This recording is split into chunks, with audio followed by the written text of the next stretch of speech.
In today's video, I'm going to teach you how to add a text box in DocHub.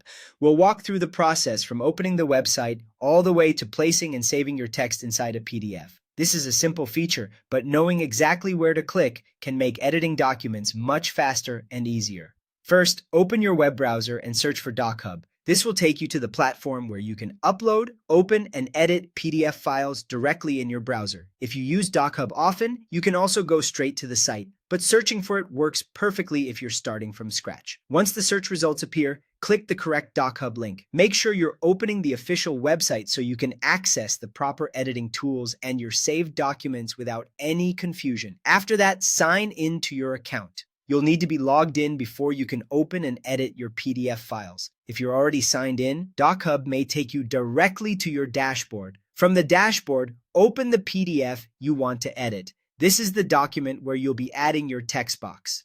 Take a second to confirm that you've opened the right file, especially if you have multiple similar documents in your account.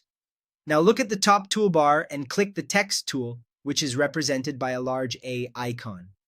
This tool lets you place editable text anywhere on the PDF page. It's the main option you'll use when you want to type directly onto a document instead of filling a pre-made form field. Next, click on the document page exactly where you want the text to begin. Try to be as precise as possible here, because the text box will appear at the spot you select. If you're placing text in a form, label area, or blank section of the page, it helps to zoom in first so your placement is cleaner and more accurate.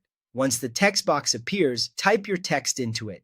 As you enter the content, make sure it fits well within the space and is easy to read against the document background. This is especially helpful if you're adding notes, names, dates, or extra information to an existing PDF. When you're done typing, click anywhere outside the box to save it. That final click confirms the text placement and leaves it on the page. If needed, you can review the document afterward to make sure everything looks right. And that's how to add a text box in DocHub.